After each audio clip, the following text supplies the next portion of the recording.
especially small business owners. We're talking again about shoplifting or retail theft. Now, I remember thinking as I grew up, number one, that it's bad to steal, and number two, if you did steal from a store, you stood a pretty good chance of the owner or workers chasing you down and beating you up as they got their stuff back. But it seems like that rarely happens anymore. It's all hands off now. You can't touch anybody. No one faces immediate consequences like that. And so shoplifting in the greater Portland area is flourishing. And I know before you email in, there are a lot of reasons for that. It's one thing, though, to say, yes, I understand things could be better, but it's quite another to see this through the eyes of someone who's given up their dream because of all that theft. And that's our big story tonight.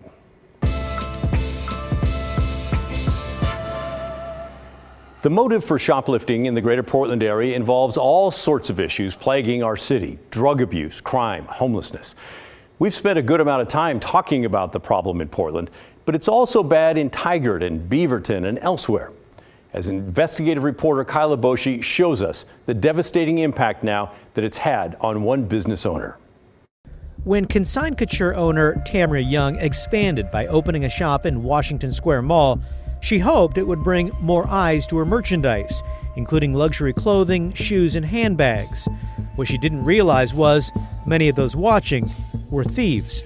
Over the past year, crooks have hit the upscale consignment store 19 times, stealing more than $56,000 in merchandise. The amount of work that goes into running a small business, down to the research and tags and training to do this the right way, and then someone just like steals a day's worth of like all your work. It's like, what's the point? These criminals often work in teams.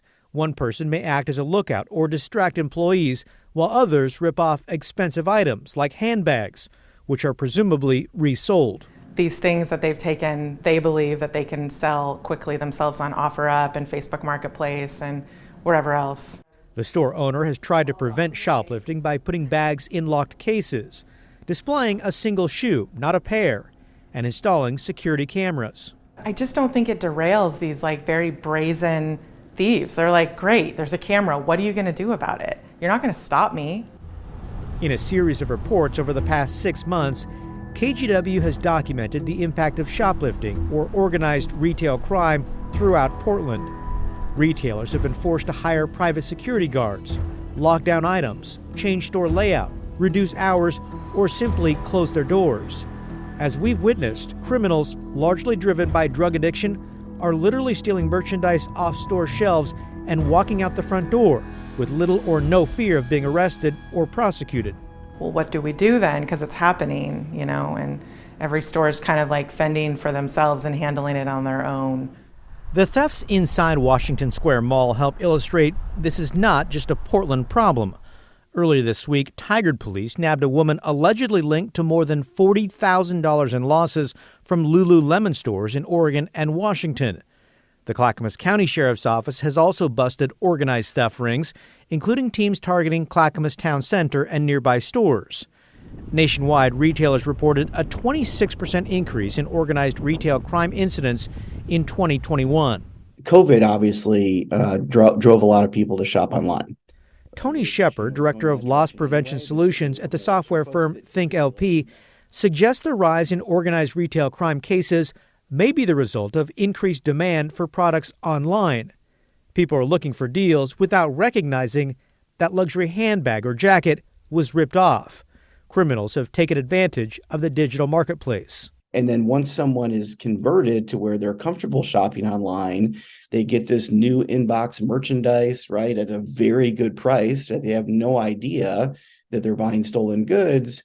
They're going to have a tendency to continue to buy product online. To help combat the issue, Oregon lawmakers are now considering a couple theft-related bills, including one that would create a task force on organized retail theft. Similar coordinated efforts have been set up in other states, including Washington. There's no point in doing this if we're just in the way of thieves. For this small business owner, it's too late. She can't absorb the losses or pay for security in the same way that big retailers can. So Tamara is shutting down the store at Washington Square Mall and will focus on another location that's less visible and hopefully less attractive to thieves. why would I want to do this anymore? Like, there's not a lot of joy in it when you've worked this hard for this long and there's this major pervasive problem that I don't know how to handle. Kyle joins me now, and once again, how frustrating that a business owner has to shut down because of this. I can just hear people out there yelling. That's why you need to be able to tackle a shoplifter. Mm-hmm. Well, most major retailers have said that's just not going to happen, really for a couple of reasons. One, they don't want their employees or customers getting hurt if there's some kind of fight. And two, there's civil liability here. They don't want to get sued. And that's a real possibility if an employee, security guard, goes and beats somebody up. Well, then the legislature needs, in my opinion, to carve out a safe harbor for business owners. If somebody's coming in and stealing stuff from their business, they need to be able, I think, to tackle them and physically stop them and not have a lawsuit against them. Mm-hmm. Interesting, worth pointing out as well, the mall itself has security. Individual stores, especially the big box retailers, the Nordstroms, the Macy's, they've got security as well. The challenge is for these smaller retailers, right? Yeah. They can't afford security, and their staff certainly is not in a position to be stopping somebody physically. But even within the mall, the security is just an illusion, right? They're not putting hands on anybody. And the bad guys recognize that. They know they're not going to be physically stopped, and so they take off. Yeah, well, something's got to change. All right, thanks for bringing us this, Kyle. Appreciate it. We would love to hear your thoughts about this. You don't have to agree with me. What do you think should be done about shoplifting? Let us know. Send an email to thestory@kgw.com or call and leave a voicemail, 503-226-5090. Last week, while the record amount of snow was starting to fall, a lot of drivers were trying to get home, and Portland City Council was at work. They were actually in the middle of their afternoon meeting. And in that meeting, they had a pretty important discussion. They were talking about government transparency, and the newly elected Portland auditor, the city auditor, Simone Reddy, brought a proposal to the council. She wants them to send a ballot question to Portland voters in the May election. You'd be asked if you want to approve a new job in the city, something called a transparency advocate. That's basically a government watchdog. This would be a person who would have the authority to investigate how well the city is letting you see public records and whether they're following open meetings laws so that the public can see the work that they're doing. And they would even be able to investigate city council members for potential violations. The council spent 2 hours listening to testimony in favor of that position and then ultimately decided, nah, let's not do that. Still, the city auditor made a very strong argument saying it is urgently needed. This proposal is both timely and urgent. It is responsive to our city's changing form of government. It is appropriate and necessary as a check on the newly separated branches of legislative and executive government that will define our city by January 2025. Several organizations testified in favor of the position, including former Charter Commission members and the ACLU. Mayor Wheeler, in 2020, you and the City Council adopted a resolution recognizing transparency as a core value of the city. But the city has yet to take steps necessary to operationalize needed institutional and cultural change. This proposal allows all of you to take that step. Over the past years, Portland has unfortunately developed a reputation for secrecy. There are several issues that emphasize our city's need for a transparency advocate within the auditor's office: lack of community trust, lack of transparency, inefficiency, and inequity. We've heard from Portlanders that public trust in our city government is very low. People pay attention to what's happening in their city, and they see that the city has been subject to multiple lawsuits regarding public records practices, countless district attorney opinions, and headline after headline about secrecy and missing or hidden records. But the city council, not convinced. They said this feels kind of rushed, that they want to slow the whole process down. You know, that thing that government is so famous for. I would encourage us, as we think about the transparency space, that we not cut corners here. I think a little bit, taking some time to collect public testimony, hold a couple of community meetings, and have a work session with both probably build political support for this idea and would ultimately get us to a better proposal. I'm sure you would agree that if something goes out to the voters and it says a proposal to increase transparency of the city of Portland and investigate elected officials or whatever it's going to say. I don't know what the language will be, and I don't pretend to know. It's pretty certain it's going to pass, right? So let's assume that that's probably the case, that it would likely pass.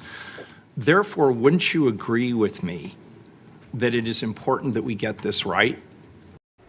But Reddy said it's not the first time the idea has come before the commissioners, and that maybe the commissioners just didn't do their homework. I'm disappointed at the lack of engagement prior to this meeting, prior to the February 15th meeting. It's possible maybe you didn't take this as seriously as you should have. And Mayor Wheeler, the ballot language is in the packet for today's meeting. So I'm not feeling confident that setting another session will mean that anyone is further along in having reviewed these materials and giving them the consideration that they deserve. But for now, Reddy was overruled. The commissioners voted unanimously to table the idea. No word on when or if they'll bring it back up.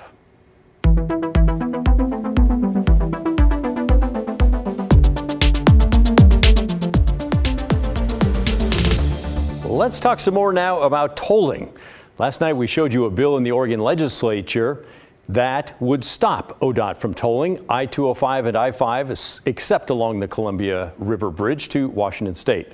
We also highlighted some key points from ODOT's recent environmental assessment for the first tolls that are expected in our region. Those will be along the Abernathy and Tualatin bridges on I-205. It includes some early cost estimates for what you might pay for those tolls. You can watch our full report anytime on the KGW YouTube channel. From the station's main page, just scroll down and you'll see the story on KGW, and our most recent videos are right there. If you need something from a few days ago, just click on the story on KGW header and it will bring you to a full list. And if YouTube isn't your thing and you have Roku or Amazon Fire, just download KGW Plus. That's our streaming app. Then you can watch the story anytime, including past episodes. Just add KGW Plus to your homepage and watch our segments whenever it's convenient for you. All right, now back to our main story. Before we get too deep into this whole tolling thing, we want to address a couple of emails that we get each time we do a tolling story. Jeff says, haven't heard what type of toll booth mechanisms are planned. Is there some sort of automation or fast pass, or is there an expectation that somehow we'll have exact change? Yet another reason to leave Portland. And Barry says, how do they propose to collect these toll fees? Maybe I missed the answer to my question. Well, here you go, Barry. Plenty of others have asked things like, what's going on with this? This will only make traffic worse. People are going to be lining up at toll booths. Barry, you didn't miss the answer. We're going to give it in just a second. Let's be clear. There is not going to be a toll booth where you have to stop and put change into a basket. This will be automated with sensors above the road, kind of like what you're seeing here. You would basically have a transponder on your windshield, and each time you pass under sensors, your account would be charged. If you didn't have a transponder, the sensors would take a picture of your license plate, and you'd be mailed a bill for the toll. All of this is still a work in process for ODOT, but that's a general overview of how it's going to work. And for those of you sitting at home thinking, well, okay, but what if someone doesn't have a transponder or a license plate? Well, it's a safe bet ODOT's thinking about that, and they're going to find a way to make those folks pay. Now, if you grew up and lived on the East Coast, you're probably familiar with the automated tolling process with programs like Easy Pass. You have an online account that you add money to, and it's charged automatically as you drive so that you don't have to stop at a toll booth. Anyway, let's get to some of your thoughts on these latest tolling developments. I sure appreciate you letting us call in and comment on things like the tolling. My name is Connie, and I think it's absurd. Can you imagine going into LA and being tolled on all those freeways? It would be a mess. Same thing here. I understand the Columbia River Bridge. I get that, but nothing else. I live in Canby. Can you imagine me trying to go to a doctor over on down farther on 205? I'd have to pay a toll every time. I think it's absurd and ridiculous. And Margaret says tolling is a stupid, poorly thought out solution that will hurt the very Oregonians who the Portland metro area depends on to keep our economy running. Another viewer chimed in, tax, tax, tax. At what point do people say enough? In case no one has noticed, Oregonians can't afford to live in Oregon. One of the people against tolling that we spoke to yesterday brought up a compromise of tolled express lanes. Basically, if you want to drive faster, you pay a toll, get in that lane, and go. But if you're fine sitting in traffic for a bit longer, no toll. Larry agreed, writing in, "As a transportation planner and a longtime transit advocate, I also agree that tolling for new express lanes is a better option. People would then have a choice to use the facility or not." I'd like to say that I, in Seattle on a Thanksgiving trip, had to get to a certain place up in Washington at a certain time. And they have the fast lane that you can pay to go through. The bill got sent to me about a month later. It was $7. I made my appointment on time and got up there. And so I think allowing people choice rather than demanding from them is a way to go. And yes, we hear those of you who we would say are pro-toll, which is great. And yes, those people do exist for those of you who are stunned to hear that. There's a lot of people. Ed said, "I think all the people who complain about tolls or the possibility of tolls are acting like spoiled children who expect to get everything for free. Everybody wants government to work but aren't willing to pay for it. Tolling is a true user tax and should be implemented, and not necessarily because it's going to reduce freeway congestion, but because we need to pay for our roads." So, what did we learn today? There will not be toll booths slowing traffic down if the tolls are eventually implemented. And people across Oregon have a lot of differing views on this. Most are negative, but not all of them. And perhaps there is a compromise to be had in all of this. We'll see. Up next on The Story, lawmakers on both sides of the aisle agree the state should not be paying for out-of-state workers to travel back to Oregon for meetings. Taxpayers footing the bill for the travel, and I just don't think it's right. And a bill to end the practice cleared a big hurdle this week. But the bill was watered down from its original form thanks to pressure from the unions. What's changed and what's next when The Story returns.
Let's talk about a bill that we've been following in Salem. It's the one involving taxpayers footing the bill for out-of-state employees to travel back here for meetings.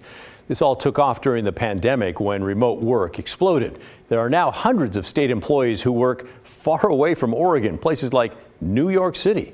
The financial impact of the state paying for them to come back is not huge. It's roughly $30,000 as far as we can tell. But it is taxpayer money that's paying for that. And that doesn't sit well with many of you or with state lawmakers either. A bill was introduced about a month ago by the Republican leader in the state Senate, Senator Tim Knopp of Bend. Here's what he told us that day. And it's also not fair because employees who have to commute inside of Oregon most times do not get reimbursed by the state for that travel. And so we have essentially what's an inequity of rank and file employees not being reimbursed, while we have higher paid management employees that are making up to $200,000 a year are basically living in income tax free states and still working for the state, but the taxpayer is footing the bill for the travel. And I just don't think it's right. There is bipartisan support in the legislature for this, and Knopp has called the session's most bipartisan bill even. Well, this week it came up for a vote on the full Senate floor, and it was unanimously approved. But it's worth noting, the bill has been watered down from its original form. At first, it called for a blanket ban on the state paying for any travel costs for employees coming back to Oregon. But the powerful public employee union, SEIU 503, they did not like that. Here's their leader, Melissa Unger, at the bill's first public hearing. Finally, I think that it was kind of mentioned, we're not really convinced this is a problem.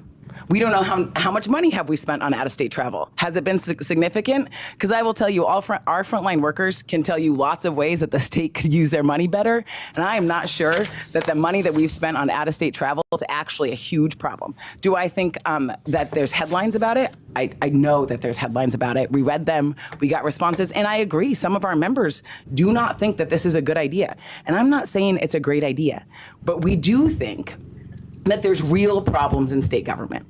I have spent the last week with our frontline state workers, and they are in crisis. Love that pivot at the end. This is not a big problem. You want to know a big problem? I'll tell you a big problem. Anyway, so lawmakers changed the bill so that it was more to the union's liking. So now, if someone lives within 60 miles of the Oregon border, Oregon could still pay for their travel back to meetings. But anyone living beyond 60 miles from the state line will have to pay their own way unless a collective bargaining agreement says otherwise, or if, quote, essential requirements of the position make it necessary for an employee to telecommute from outside the state. Whatever that means. I got to say, I read this 4 times and then I talked it out with producer Colton, and it still made no sense to me. Let's read it together one more time. Essential requirement of the position makes it necessary for an employee to telecommute from outside the state. Yeah. So best as I can tell, this means if your job is lobbying the Idaho legislature or maybe Congress in D.C., you pretty much need to be there. And if we have a meeting back here in Oregon that we require you to attend, then yeah, okay, we'll pay. I'd be amazed if that affected more than 3 people. But there it is. It's in the bill that the legislature is going to pass. That is what gets written into our law, folks. I wanted to point that out because it seems ridiculously specific. But it's another demonstration of the tremendous power of the public employee union. Now, that should make you very happy if you're a public worker. SEIU pours a lot of money into political races to help people get elected, and even outside that money, it's really good at mobilizing members to vote for their preferred candidate, and it's really good at protecting public employees. So politicians do not relish the idea of making them mad. Anyway, the revised bill is through the Senate, and yesterday it had its first reading in the House, where there is also bipartisan support to get it passed. We'll keep you posted on its future adventures. We're digging deeper into the big report on the state of Portland's economy. Between the homelessness, crime, and high taxes, people and businesses are fed up with Portland, and they're voting with their feet. What's needed to stop the thousands of people moving out of Portland? We'll get into that when the story returns.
Last week, we told you about a new report from the Portland Business Alliance.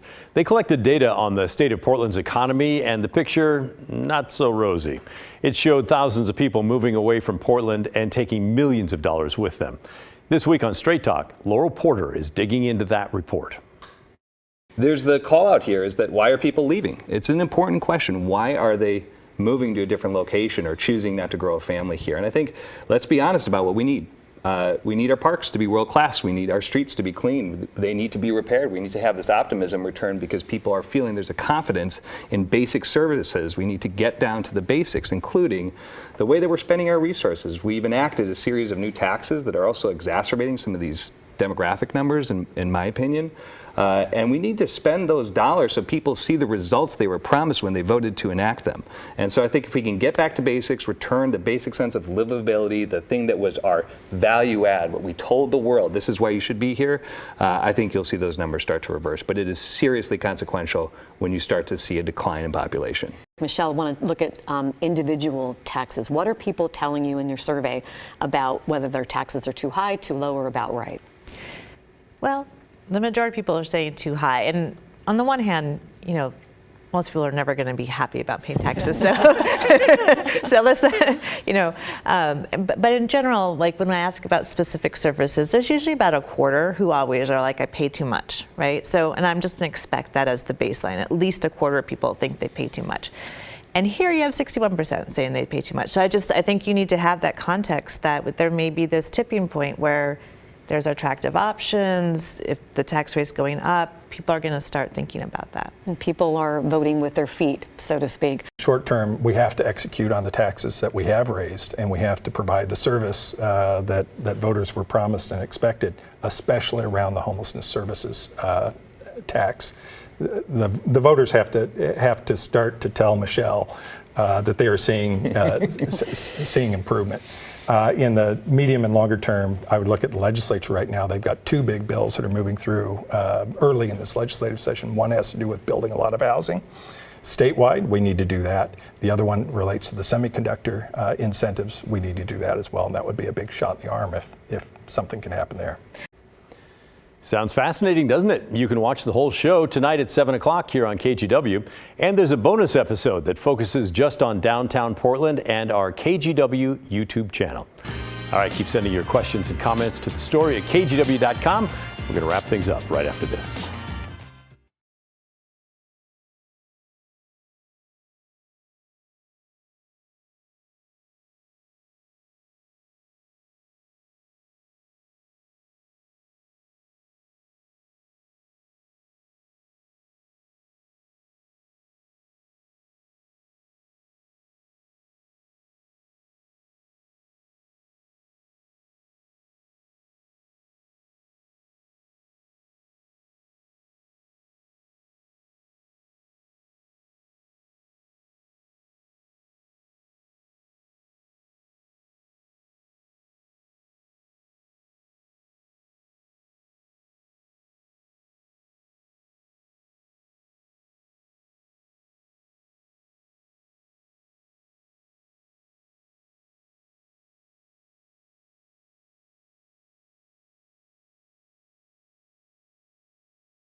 The KGW Great Food Drive is underway. We've provided about 3,500 meals in the past 3 days. Last year, Oregon Food Bank distributed 78 million meals. You can help by dropping off physical donations at any local Toyota dealer. We also want to thank Rivermark Community Credit Union and Safeway for supporting this year's food drive. Well, that's the end of our show. Thanks so much for being here and for watching. And remember, the story, our story, it never ends. I hope you have a great weekend, and I'll see you on